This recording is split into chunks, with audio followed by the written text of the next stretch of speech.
Infidelity. It's an issue that affects many relationships, but what is it? How can you tell? And how do couples navigate this challenge? So Oksana, what exactly is infidelity? Infidelity is often thought of as simply cheating on a partner, but it's actually more complex than that.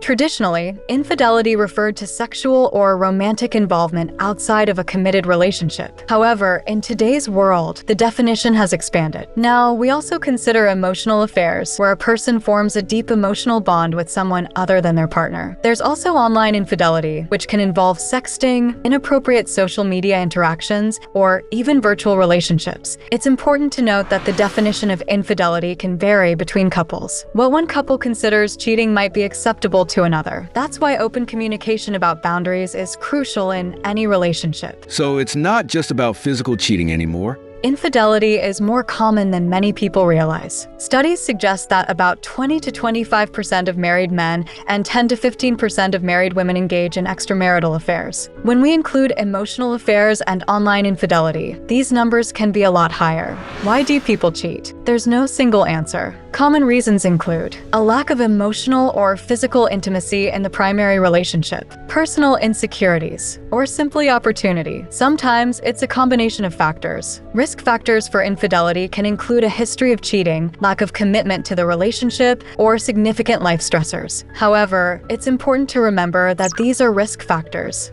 not guarantees. Many people facing these challenges remain faithful.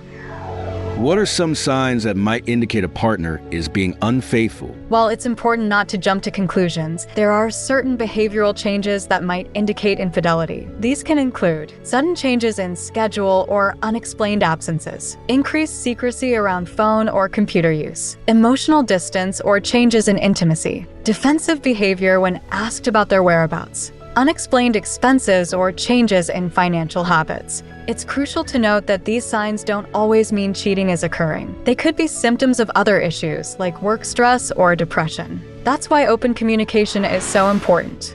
Don't jump to conclusions.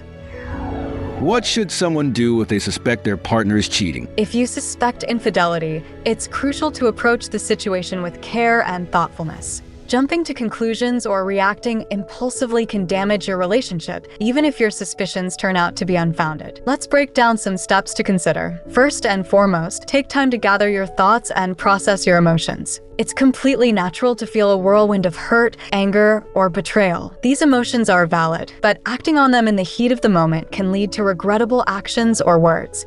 Try journaling, confiding in a trusted friend, or even seeking individual counseling to help sort through your feelings before confronting your partner. Once you feel more centered, consider having an open, honest conversation with your partner. Timing is crucial here. Choose a moment when you're both calm and have privacy, free from distractions or interruptions. This might mean scheduling a specific time to talk, ensuring kids are with a babysitter, or turning off your phones to focus on each other. When you do talk, use I statements to express your concerns without sounding accusatory. For instance, instead of saying you're always on your phone and I think you're cheating, try something like, I've noticed some changes lately, like more time spent on your phone, and I'm feeling worried about our relationship. This approach opens the door for dialogue rather than putting your partner on the defensive. It's vital to avoid making direct accusations without concrete evidence. Unfounded allegations can severely damage trust and create a rift in your relationship that may be hard to repair. Instead, focus on expressing your feelings and concerns. Share specific behaviors you've noticed and how they make you feel. For example, when you cancel our plans at the last minute, I feel unimportant and it makes me worry about us. Equally important is listening to your partner's responses and trying to understand their perspective. They might have explanations you haven't considered, or there could be other issues in their life causing behavior changes.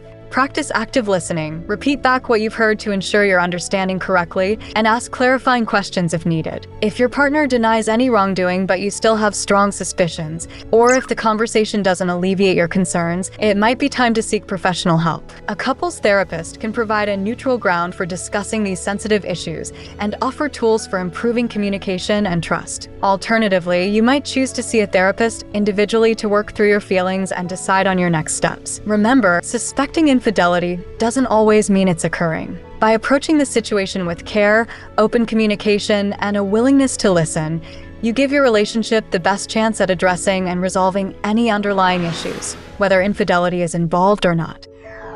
What if infidelity is confirmed? What are the next steps? Discovering infidelity can be devastating. If cheating is confirmed, both partners face difficult decisions. Here are some steps to consider. For the betrayed partner, allow yourself to feel and process your emotions. Consider your safety and well-being first, especially if there are health risks involved. Decide whether you want to work on the relationship or end it. For the partner who cheated, take responsibility for your actions. Be prepared to answer questions honestly. Understand that rebuilding trust will take time and effort. If both partners want to save the relationship, it will require commitment and hard work. This often involves complete transparency from the unfaithful partner, identifying and addressing the root causes of the infidelity, rebuilding trust through consistent actions over time. It's important to note that healing is possible, but it's also okay if the betrayed partner decides they can't continue the relationship. There's no one-size-fits-all solution. What kind of support is available for couples going through this? There are several sources of support available. A professional can help guide conversations, provide tools for rebuilding trust, and address underlying issues in the relationship. Individual counseling. This can be beneficial for both partners. It provides a safe space to process emotions and work on personal growth. Support groups. There are groups for both betrayed partners and those who have cheated. These can provide understanding and coping strategies from others who have been through similar experiences. Online resources. There are many books, websites, and forums dedicated to healing after infidelity.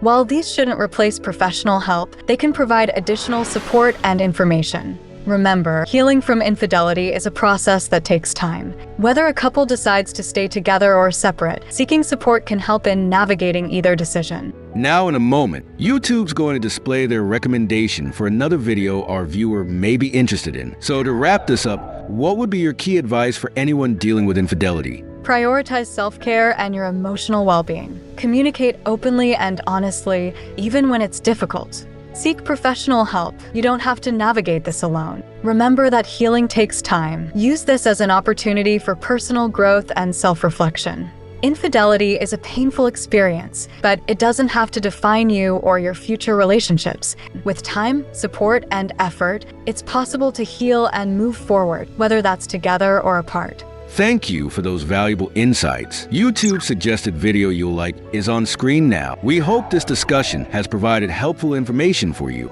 If you can help us by sharing, liking, and subscribing, we'd be extremely grateful. Remember, you're not alone, and there is support available if you're dealing with infidelity. Take care, and thank you for watching, and we'll catch up again soon.